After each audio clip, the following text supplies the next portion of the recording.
आज के इस वीडियो में हम लोग देखेंगे जीके जीएस का टॉप 50 क्वेश्चंस जो कि आपके आने वाले सभी एग्जाम्स के लिए काफ़ी हेल्पफुल होंगे।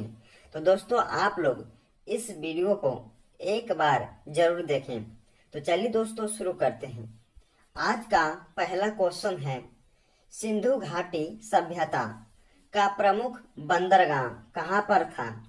तो सिंधु घाटी सभ्यता का प्रमुख बंदरगाह कहाँ पर था? दोस्तों अगर आप किसी भी क्वेश्चन का आंसर जानते होंगे तो कमेंट बॉक्स में जरूर से बताइएगा। तो दोस्तों एक नंबर का हो जाएगा आपका राइट आंसर लोथल में, यानी कि सिंधु घाटी सभ्यता का प्रमुख बंदरगाह जो था लोथल में था, यानी कि इसका जो राइट आंसर होगा ऑप्शन नंबर सी होगा। अगला क्वेश्चन आता है, अगला क्वेश्चन है दोस्तों कि हड़प्पा सभ्यता की खोज किस वर्ष में हुई थी? तो हड़प्पा सभ्यता की खोज 1921 ईस्वी में हुई थी, यानी कि इसका जो राइट आंसर होगा ऑप्शन नंबर ए होगा। तो दोस्तों आप लोग याद रखेंगे क्योंकि काफी महत्वपूर्ण क्वेश्चन है। तो हड़प्पा सभ्यता की खोज 1921 ईस्वी में किया गया था। अगला क्वेश्चन आता है, अगला क्वेश्चन है दोस्तों कि निम्नलिखित में से हड़प्पा सभ्यता की खोज किसने की थी? तो निम्नलिखित में से हड़प्पा सभ्यता की खोज किसने की थी? तो दयाराम साहनी ने किया था, यानी कि इसका जो राइट आंसर होगा ऑप्शन नंबर डी होगा दोस्तों। तो दयाराम साहनी ने हड़प्पा सभ्यता की खोज किया था, यानी कि इसका जो राइट आंसर होगा ऑप्शन नंबर डी होगा। तो दोस्तों आप लोग इसे भी याद रखेंगे। अगला क्वेश्चन आता है, अगला क्वेश्चन है कि भारत में खोजा गया सबसे पहले पुराना शहर कौन सा है? तो भारत में सबसे पहले जो खोजा गया पुराना शहर वो कौन सा शहर है? तो हड़प्पा हो जाएगा, यानी कि इसका जो राइट आंसर होगा दोस्तों ऑप्शन नंबर ए होगा। तो आप लोग इसे याद रखेंगे कि भारत में सबसे खोजा गया सबसे पहले पुराना शहर जो है हड़प्पा को माना गया, हड़प्पा को, यानी कि इसको जो आप लोग याद रखेंगे क्योंकि काफी महत्वपूर्ण क्वेश्चन है, ये सब आपको याद होना जरूरी है। अगला क्वेश्चन आता दोस्तों, अगला क्वेश्चन है कि ऋग वैदिक का आर्यों का मुख्य व्यवसाय क्या था? तो ऋग वैदिक आर्यों का मुख्य व्यवसाय क्या था दोस्तों? तो इसका राइट आंसर होगा पशुपालन, यानी कि इसका जो राइट आंसर होगा ऑप्शन नंबर बी होगा। तो ऋग वैदिक आर्यों का मुख्य व्यवसाय पशुपालन था। अगला क्वेश्चन आता है, अगला क्वेश्चन है दोस्तों कि चंद्रगुप्त मौर्य ने चाणक्य को अपना क्या बनाया था? तो चंद्रगुप्त मौर्य ने चाणक्य को अपना क्या बनाया था? तो प्रधानमंत्री बनाया था, यानी कि इसका जो राइट आंसर होगा दोस्तों ऑप्शन नंबर बी होगा। तो आप लोग इसे याद रखेंगे कि चंद्रगुप्त मौर्य ने चाणक्य को प्रधानमंत्री बनाया था। क्या बनाया था? प्रधानमंत्री बनाया था। अगला क्वेश्चन आता है, अगला क्वेश्चन है दोस्तों कि सिकंदर की मृत्यु कहाँ हुई थी? तो सिकंदर की मृत्यु बेबीलोन में हुआ था, यानी कि इसका जो राइट आंसर होगा ऑप्शन नंबर डी होगा। काफी महत्वपूर्ण क्वेश्चन है दोस्तों कि बेबीलोन में आपका सिकंदर जी का मृत्यु हुआ था, यानी कि इसका जो राइट आंसर होगा ऑप्शन नंबर डी होगा। अगला क्वेश्चन आता है, अगर आप दोस्तों अगर आप लोग को वीडियो पसंद आ रहा होगा तो दिल से लाइक करते जाएंगे आप लोग। अगला क्वेश्चन आता है कि मौर्य वंश के संस्थापक कौन थे? मौर्य वंश के संस्थापक कौन थे? तो चंद्रगुप्त मौर्य थे, यानी कि इसका जो राइट आंसर होगा ऑप्शन नंबर डी होगा। तो चंद्रगुप्त मौर्य मौर्य वंश के संस्थापक कहलाते हैं। अगला क्वेश्चन आता है, अगला क्वेश्चन है दोस्तों कि बुद्ध को ज्ञान की प्राप्ति कहाँ हुई थी? तो बुद्ध को ज्ञान की प्राप्ति कहाँ हुई थी दोस्तों? तो इसका राइट जो आंसर होगा आप लोग कमेंट बॉक्स में इसका राइट आंसर जरूर से बताइएगा कि बुद्ध को ज्ञान की प्राप्ति कहाँ हुआ था। तो कमेंट बॉक्स में इसका राइट आंसर बताइएगा आप लोग। अगला क्वेश्चन आता है, अगला क्वेश्चन है दोस्तों आप सभी का कि हाइडे स्पीच का युद्ध किसके मध्य में हुआ था? तो हाइडे स्पीच का युद्ध किसके बीच हुआ था दोस्तों? तो सिकंदर और पोरस के बीच में हुआ था, सिकंदर पोरस, यानी कि इसका जो राइट आंसर होगा दोस्तों ऑप्शन नंबर डी होगा। तो आप लोग इसे भी याद रखेंगे।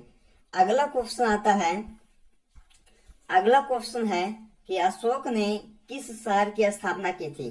तो अशोक ने श्रीनगर की शहर की स्थापना किया था, यानी कि इसका जो राइट आंसर होगा ऑप्शन नंबर ए होगा।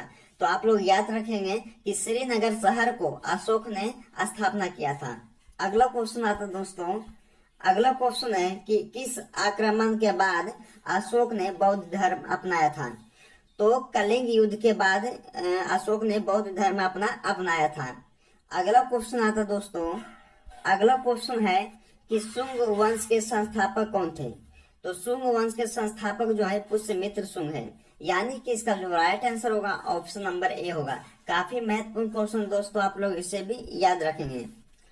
अगला क्वेश्चन है दोस्तों कि सातवाहन वंश के संस्थापक कौन थे। तो सातवाहन वंश के संस्थापक जो थे सिमुक कहलाते। क्या? सिमुक, यानी कि इसका जो राइट आंसर होगा ऑप्शन नंबर सी होगा। अगला क्वेश्चन आता है, अगला क्वेश्चन है कि कनिष्क के दरबार में चरक क्या थे। तो कनिष्क के दरबार में चरक क्या थे? तो वैद्य थे। एक वैद्य चरक जो थे वैद्य थे, यानी कि इसका जो राइट आंसर होगा ऑप्शन नंबर बी होगा। आप लोग इसे भी याद रखेंगे। अगला क्वेश्चन आता दोस्तों कि बुद्ध चरित्र किसकी रचना है। तो बुद्ध चरित्र जो है अश्व घोष की रचना है, यानी कि इसका जो राइट आंसर होगा ऑप्शन नंबर डी होगा।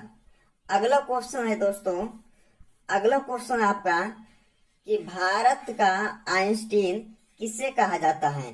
तो भारत का आइंस्टीन किसे कहा जाता है दोस्तों? तो नागार्जुन को। किसको? नागार्जुन को, यानी कि इसका जो राइट आंसर होगा ऑप्शन नंबर बी होगा। तो आप लोग याद रखेंगे कि नागार्जुन को भारत का आइंस्टीन कहा जाता है। अगला क्वेश्चन आता फ्रेंड्स, अगला क्वेश्चन आपका कि निम्नलिखित में से गुप्त वंश के संस्थापक कौन कहलाते थे। तो निम्नलिखित में से गुप्त वंश के संस्थापक कौन है? तो श्रीगुप्त हैं। कौन है? श्रीगुप्त, यानी कि इसका जो राइट आंसर होगा ऑप्शन नंबर ए होगा।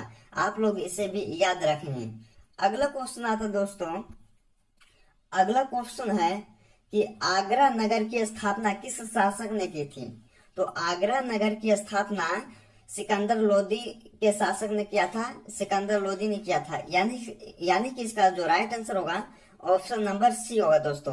तो आप लोग इसे भी याद रखेंगे कि आगरा नगर की स्थापना सिकंदर लोदी के शासक ने किया था। अगला क्वेश्चन आता है, अगला क्वेश्चन दोस्तों कि गुप्त वंश का वास्तविक संस्थापक कौन था। तो गुप्त वंश का वास्तविक संस्थापक कौन था? तो चंद्रगुप्त प्रथम था, यानी कि इसका जो राइट आंसर होगा ऑप्शन नंबर ए सही होगा। आप लोग इसे भी याद रखेंगे कि चंद्रगुप्त प्रथम जो थे गुप्त वंश का वास्तविक संस्थापक था। अगला क्वेश्चन आता है, अगला क्वेश्चन है दोस्तों कि 7 टापुओं का शहर किसे कहा जाता है। तो 7 टापुओं का शहर मुंबई शहर को कहा जाता है दोस्तों, यानी कि इसका जो राइट आंसर होगा ऑप्शन नंबर ए होगा। तो आप लोग याद रखेंगे कि 7 टापुओं का शहर हम लोग जानते हैं कि मुंबई शहर को कहा जाता है। किसको कहा जाता है दोस्तों? मुंबई शहर को 7 टापुओं का शहर कहा जाता है। अगला क्वेश्चन आता है, अगला क्वेश्चन है कि भारत में पहला कृषि विज्ञान केंद्र कहाँ स्थापित हुआ था। तो भारत में पहला कृषि विज्ञान जो कहाँ स्थापित हुआ था? तो पुडुचेरी में हुआ था। कहाँ हुआ था? पुडुचेरी में, यानी कि इसका जो राइट आंसर दोस्तों ऑप्शन नंबर बी होगा। आप लोग इसे भी याद रखेंगे। अगला क्वेश्चन आता है, अगला क्वेश्चन है कि सर्वाधिक अम्लीय वर्षा किस देश में होती है। तो सर्वाधिक अम्लीय वर्षा नॉर्वे में होता है, यानी कि इसका जो राइट आंसर होगा दोस्तों ऑप्शन नंबर सी होगा। तो आप लोग याद रखेंगे कि सर्वाधिक अम्लीय वर्षा किस देश में होता है? तो नॉर्वे देश में होता है। कहाँ होता है दोस्तों? तो नॉर्वे देश में होता है, यानी कि इसको भी आप लोग याद रखेंगे। अगला क्वेश्चन आता दोस्तों आप सभी का, अगला क्वेश्चन है कि अमीर खुसरो किसके प्रसिद्ध दरबारी कवि थे। तो अमीर खुसरो किसके प्रसिद्ध दरबारी कवि थे? तो अलाउद्दीन खिलजी के दरबारी कवि थे, यानी कि इसका जो राइट आंसर होगा दोस्तों ऑप्शन नंबर बी होगा। तो आप लोग इससे भी याद रखेंगे कि अलाउद्दीन खिलजी के अमीर खुसरो किस के प्रसिद्ध दरबारी थे? तो अलाउद्दीन खिलजी के। अगला क्वेश्चन आता है, अगला क्वेश्चन है दोस्तों कि लूनी नदी पर स्थित जवाई बांध किस राज्य में स्थित है। तो लूनी नदी पर स्थित जवाई बांध राजस्थान राज्य में स्थित है, यानी कि इसका जो राइट आंसर होगा ना ऑप्शन नंबर बी होगा दोस्तों। तो आप लोग इसे याद रखेंगे कि राजस्थान राज्य में लूनी नदी पर स्थित जवाई बांध आपका स्थित है दोस्तों। तो आप लोग इसे याद रखेंगे। ओके, अगला क्वेश्चन आता है दोस्तों, अगर आप लोग को वीडियो पसंद आ रहा होगा तो दिल से आप लोग लाइक करते जाएंगे और जितने भी लोग मेरे यूट्यूब चैनल पे नए होंगे तो सब्सक्राइब कीजिएगा और लाइक कीजिएगा, और दोस्तों के यहाँ ज्यादा से ज्यादा सब्सक्राइब शेयर कीजिएगा। अगला क्वेश्चन आता है दोस्तों कि करगम किस प्रदेश का लोक नृत्य है। तो करगम जो है तमिलनाडु प्रदेश का लोक नृत्य कहलाता है, यानी कि इसका जो राइट आंसर होगा ऑप्शन नंबर बी होगा। अगला क्वेश्चन आता है दोस्तों, अगला क्वेश्चन आपका कि भारतीय जागृति का जनक किसे कहा जाता है। तो भारतीय जागृति का जनक राजा राम मोहन राय को कहा गया है, यानी कि इसका जो राइट आंसर होगा ऑप्शन नंबर डी होगा। तो दोस्तों आप लोग ये से याद रखेंगे कि राजा राम मोहन राय को भारतीय जागृति का जनक कहा गया है। अगला क्वेश्चन आता है, अगला क्वेश्चन है कि जम्मू कश्मीर में उरी बांध किस नदी पर स्थित है। तो जम्मू कश्मीर में उरी बांध जो है झेलम नदी पर स्थित है, यानी कि इसका जो राइट आंसर होगा ऑप्शन नंबर डी होगा। तो दोस्तों आप लोग इसे याद रखेंगे कि झेलम नदी पर जम्मू कश्मीर में उरी बांध आपका स्थित है। आप लोग इसे ध्यान से पढ़ के याद रखेंगे। दोस्तों अगर आप लोग, अगला क्वेश्चन आता है कि सुंदरवन राष्ट्रीय उद्यान किस राज्य में स्थित है। तो सुंदरवन राष्ट्रीय उद्यान जो है पश्चिम बंगाल राज्य में स्थित है, यानी कि इसका जो राइट आंसर होगा ऑप्शन नंबर सी होगा। अगला क्वेश्चन आता है, अगला क्वेश्चन है कि निम्नलिखित में से किस शहर से होकर नेत्रावती नदी बहती है। तो निम्नलिखित में से किस शहर से होकर नेत्रावती नदी बहती है। तो मंगलुरु से होकर नेत्रावती आपका नदी बहती है, यानी कि इसका जो राइट आंसर होगा ऑप्शन नंबर बी होगा। अगला क्वेश्चन आता दोस्तों, अगला क्वेश्चन है कि निम्नलिखित में कौन सा स्थान जैन धर्म से संबंधित है। तो निम्नलिखित में कौन सा स्थान जैन धर्म से संबंधित है दोस्तों। तो रत्नगिरी इसका राइट आंसर होगा, यानी कि ऑप्शन डी इसका राइट आंसर होगा। तो रत्नगिरी जो है आपका जैन धर्म से संबंधित है। एक स्थान जो ऐसा है जो कि जैन धर्म से संबंधित है, उस स्थान का नाम है रत्नगिरी। अगला क्वेश्चन आता दोस्तों कि आधुनिक युग की मीरा के नाम से किसे जाना जाता है।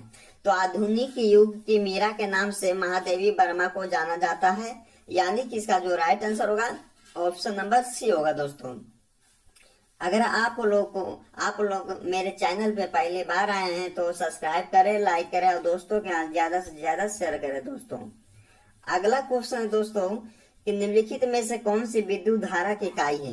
तो निम्नलिखित में से कौन सी विद्युत धारा की इकाई है। तो एम्पियर कहलाता है, यानी कि विद्युत धारा के जो मापक होता है एम्पियर माना जाता है, यानी कि इसका जो राइट आंसर होगा ऑप्शन नंबर ए होगा। दोस्तों अगर आप किसी भी क्वेश्चन का आंसर जानते होंगे तो कमेंट बॉक्स में लगाना ना भूलें। अगला क्वेश्चन है कि इनमें से कौन सी नदी दक्षिण भारत की गंगा भी कही जाती है।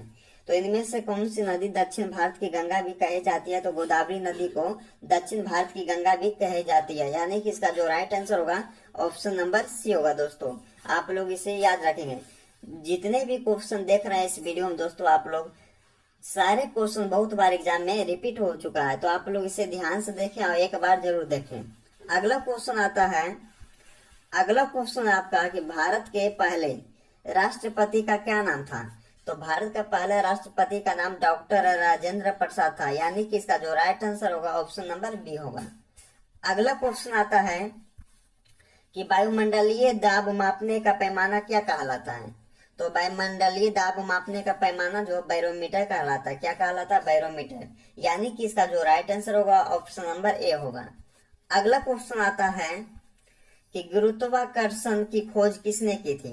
तो न्यूटन ने किया था गुरुत्वाकर्षण की खोज, यानी कि इसका जो राइट आंसर होगा ऑप्शन नंबर ए होगा। दोस्तों तो आपके लिए काफी महत्वपूर्ण क्वेश्चन है ये कि न्यूटन ने गुरुत्वाकर्षण की खोज किए थे। अगला क्वेश्चन आता है, अगला क्वेश्चन है दोस्तों कि मसालों का बगीचा किस राज्य को कहा जाता है। काफी महत्वपूर्ण क्वेश्चन है दोस्तों, बहुत बार एग्जाम में पूछा गया प्रश्न है और बहुत बार रिपीट भी हो चुका है। तो मसालों का बगीचा जो है केरल राज्य को कहा जाता है, यानी कि इसका जो राइट आंसर होगा ऑप्शन नंबर बी होगा। अगला क्वेश्चन आता है, अगला क्वेश्चन है कि बिहार बंगाल से अलग कब हुआ था। तो बिहार जो है बंगाल से 1912 ईस्वी में अलग हुआ था, यानी कि इसका जो राइट आंसर होगा दोस्तों ऑप्शन बी होगा। तो आप लोग याद रखेंगे कि 1912 ईस्वी में बिहार बंगाल से क्या हुआ था, अलग हुआ था। तो आप लोग इसे भी याद रखेंगे। अगला क्वेश्चन आता है, अगला क्वेश्चन आता है दोस्तों कि हीराकुंड जल विद्युत परियोजना किस नदी पर स्थित है। तो हीराकुंड जल विद्युत परियोजना महानदी पर स्थित है, यानी कि इसका जो राइट आंसर होगा ऑप्शन नंबर सी होगा। तो दोस्तों आप लोग याद रखेंगे कि महानदी पर हीराकुंड जल विद्युत आपका परियोजना स्थित है, आप लोग इसे भी याद रखेंगे। अगला क्वेश्चन आता है, अगला क्वेश्चन है दोस्तों कि अमीबा में कुल कितने सेल होते हैं, यानी कि अमीबा में कुल कितने कोशिका होते हैं। तो एक कोशिका होते हैं दोस्तों, आप लोग इसे याद रखेंगे कि एक कोशिका होता है अमीबा में। अमीबा में कुल कितने कोशिका होते हैं, तो एक होता है, आप लोग इसे याद रखेंगे, यानी कि इसका जो राइट आंसर होगा ऑप्शन नंबर ए होगा। अगला क्वेश्चन आता है कि फिरोज शाह कोटला क्रिकेट स्टेडियम कहाँ पर है। तो फिरोज शाह कोटला स्टेडियम कहाँ पे है दोस्तों, तो नई दिल्ली में। कहाँ है, तो नई दिल्ली में, यानी कि इसका जो राइट आंसर होगा ऑप्शन नंबर बी होगा। अगला क्वेश्चन आता है दोस्तों, अगर आप लोग को वीडियो पसंद आ रहा होगा तो लाइक करते जाएंगे आप लोग। अगला क्वेश्चन आता है कि विश्व का सबसे बड़ा द्वीप कौन सा है। दोस्तों विश्व का सबसे बड़ा द्वीप कौन सा है, तो इसका राइट आंसर होगा ऑप्शन नंबर ए ग्रीनलैंड। तो हम लोग जानते हैं कि ग्रीनलैंड जो है विश्व का सबसे बड़ा महाद्वीप कहा जाता है, तो इसको हम लोग याद रखेंगे ग्रीनलैंड, यानी कि ऑप्शन नंबर ए होगा। अगला क्वेश्चन आता है, अगला क्वेश्चन है दोस्तों कि नागालैंड की मुख्य भाषा कौन सी है। तो नागालैंड की मुख्य भाषा कौन सी कहलाती है, तो अंग्रेजी कहलाती है, यानी कि इसका जो राइट आंसर होगा दोस्तों ऑप्शन नंबर डी होगा। तो आप लोग इसे याद रखेंगे कि अंग्रेजी भाषा जो है नागालैंड की मुख्य भाषा कहलाती है। अगला क्वेश्चन आता है, अगला क्वेश्चन है दोस्तों कि कौन सा राज्य भारत के सबसे पूर्वी भाग पर स्थित है। तो कौन सा राज्य भारत के सबसे पूर्वी भाग पर स्थित है, तो अरुणाचल प्रदेश है जो भारत के सबसे पूर्वी भाग पर स्थित है। तो इसको याद रखेंगे कि अरुणाचल प्रदेश, यानी कि ऑप्शन नंबर ए इसका राइट आंसर होगा। अगला क्वेश्चन आता है, अगला क्वेश्चन है दोस्तों कि पंजाब के अमृतसर के जालियांवाला बाग हत्याकांड कब हुआ था। तो 13 अप्रैल 1919 ईस्वी को पंजाब के अमृतसर के जालियांवाला बाग हत्याकांड हुआ था। तो आप लोग इसे याद रखेंगे, ऑप्शन नंबर ए इसका राइट आंसर होगा दोस्तों। तो पंजाब के अमृतसर के जालियांवाला बाग हत्याकांड जो हुआ था 13 अप्रैल दोस्तों कितना में हुआ था, 1919 ईस्वी में हुआ था। तो आप लोग इसे याद रखेंगे। अगला क्वेश्चन आता है, अगला क्वेश्चन है कि अरब सागर की रानी किसे कहा जाता है। तो अरब सागर की रानी जो है कोचिन को कहा जाता है। किसे कहा जाता है दोस्तों, कोचिन को, यानी कि इसका जो राइट आंसर होगा ऑप्शन नंबर सी होगा। अगला क्वेश्चन आता है, अगला क्वेश्चन है कि नींबू और संतरे में कौन सा विटामिन पाया जाता है। नींबू और संतरे में दोनों में कौन सा विटामिन पाया जाता है, तो विटामिन सी पाया जाता है, विटामिन सी, यानी कि इसका जो राइट आंसर होगा दोस्तों ऑप्शन नंबर ए होगा। अगला क्वेश्चन आता है, अगला क्वेश्चन है कि नंदा देवी पर्वत चोटी किस राज्य में स्थित है।